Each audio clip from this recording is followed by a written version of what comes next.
Good morning friends, नमस्कार, अस्सलाम वालेकुम, Sat Sri Akal, whatever you are connected with. आप लोग जैसे कि बहुत परेशान हैं कि मेरी बैक आ गई है। कुछ लोग कह रहे हैं सर मैम मेरी 4-5 सब्जेक्ट में आ गई है, कोई कह रहा है 2 में, कोई 1 में, और बहुत कुछ लोग हैं जो क्लियर पास हैं, लेकिन बैक वाले लोग बहुत परेशान हैं। तो आप लोगों को परेशान होने की ज़रूरत नहीं है। ये वीडियो मैंने स्पेशली आप लोगों के लिए ही बनाया है। जो लोग आप लोग इतना परेशान हैं उसके सोल्यूशन के लिए बनाया है कि अगर आप इसी तरह से परेशान बने रहेंगे तो आपका क्या होगा कि आपके नेक्स्ट सेमेस्टर में भी सभी सब्जेक्ट में या 1-2 सब्जेक्ट में आपकी बैक आ सकती है, क्योंकि आप इस सेमेस्टर में पढ़ाई पर फोकस नहीं करेंगे। ठीक है, क्योंकि जो हो गया वो तो निकल गया ना।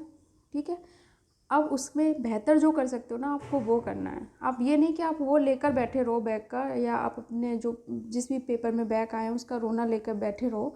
तो आपका क्या होगा, इस सेमेस्टर में भी आपकी बैक आ जाएगी और आपके पास धीरे धीरे इतनी बैक हो जाएंगी कि आपके पास निकालना वो मुश्किल हो जाएगा। तो आप पहले सबसे पहली बात है कि आप ये जानने की कोशिश करो कि आपकी बैक क्यों आई है।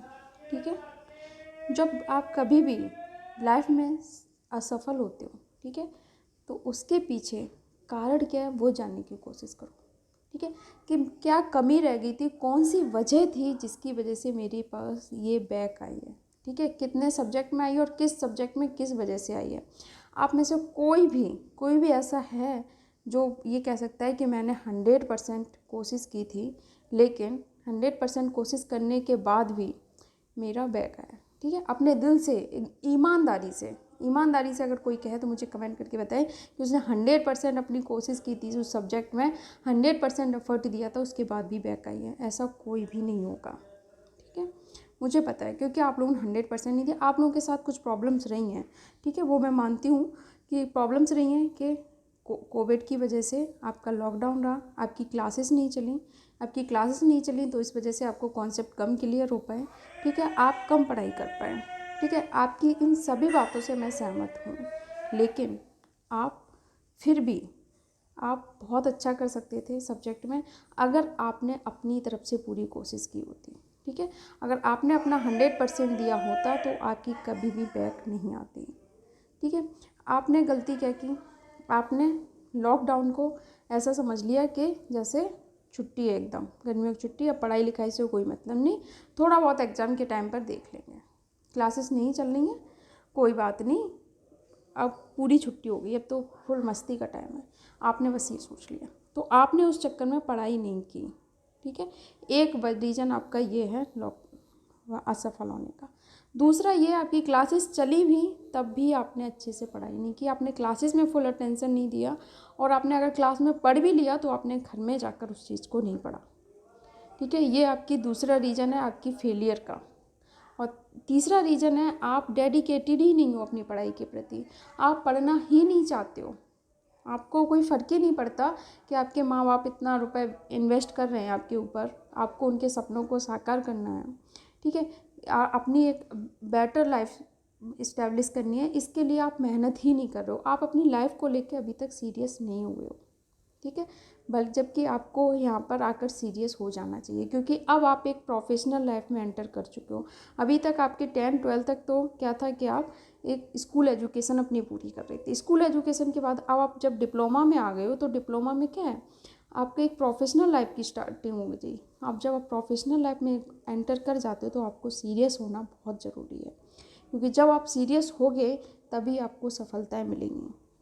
और अगर आप अपनी सोसाइटी में, ठीक है, अपनी खुद की नज़रों में, ठीक है, अपने घर में अपनी इज्जत चाहते हो, अपनी सेल्फ रिस्पेक्ट चाहते हो, ठीक है, अपनी सेल्फ रिस्पेक्ट चाहते हो कि छोटे बड़े सभी आपकी इज्जत करें, सभी आपको रिस्पेक्ट दें, तो आपको इस्टेब्लिश होना पड़ेगा। ठीक है, आपको सक्सेस होना पड़ेगा।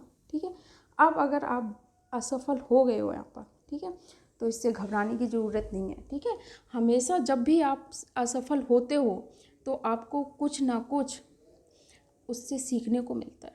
ठीक है, अब आपको यहाँ से क्या सीखना है कि क्या आपने क्या क्या गलतियाँ की थी, आपने जो जो गलतियाँ की थी, ठीक है, आपको उन पे काम करना है।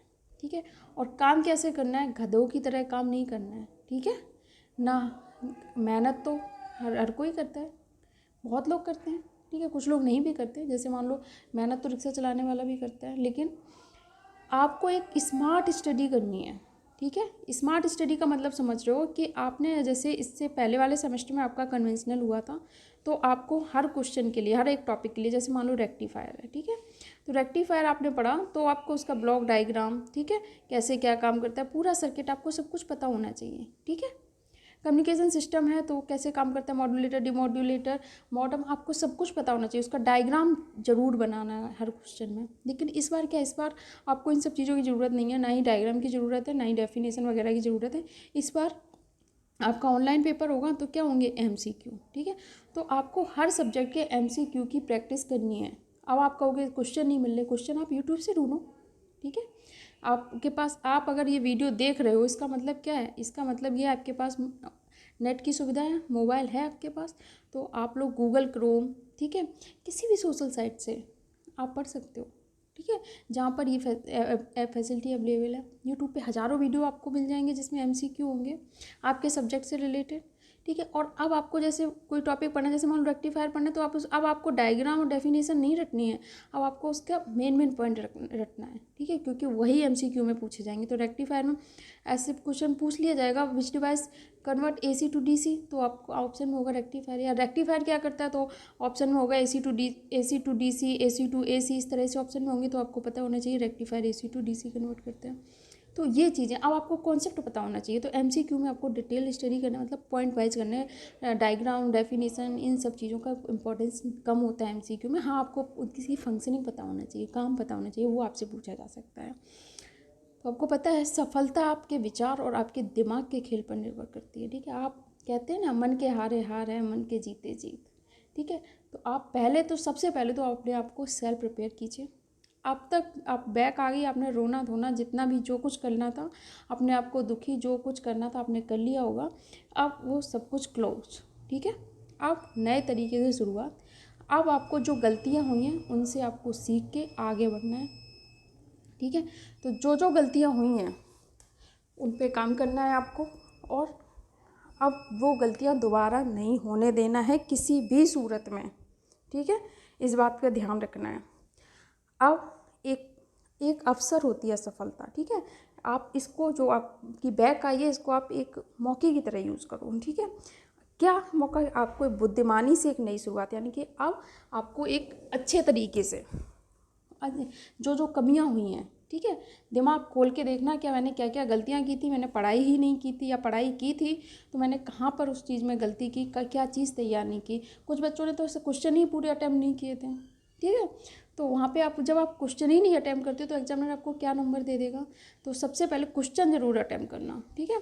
तो आपको एक नई शुरुआत करनी है, आपको बैठना नहीं है, अब सब कुछ हो गया, नए सिरे से एकदम जुट जाओ पढ़ाई के लिए। और इस सेमेस्टर में अपने आप से वादा करो, एक भी बैक नहीं आएगी, ठीक। इस तरह से आपको पढ़ाई करनी है, तो एकदम से जुट जाओ अच्छी तरह से। और आपके अगर सपने बड़े हैं और बड़े नहीं हैं आपके सपने, तो उनको बड़ा बनाइए और एकदम से जुट जाइए, सबको पीछे छोड़ के। इस सेमेस्टर में कोई बैक नहीं, और सब लोग सोचिए कि इस सेमेस्टर मुझे टॉप करना है, ठीक है। और टॉप करने के लिए आपको सबको पीछे छोड़ना होगा। जब सब सो रहे होंगे तब भी तुझको जाग कर पढ़ना ही होगा, ठीक है। जब सो रहे होंगे सब, तब भी तुझको जाग कर पढ़ना ही होगा। बड़ा सपना तूने देखा है, उसे पूरा करने के लिए तुझे दिन रात खुद से लड़ना ही होगा। इसी के साथ आप लोग तैयारी करिए अच्छे से। मिलते हैं नेक्स्ट वीडियो में। बिल्कुल भी डिमोटिवेट मत होइए, एकदम मोटिवेट रहिए। और कुछ MCQ भी मैं बना के डालूँगी चैनल पे वीडियो के, तो देखते रहिए। मिलते हैं नेक्स्ट वीडियो में। शुक्रिया।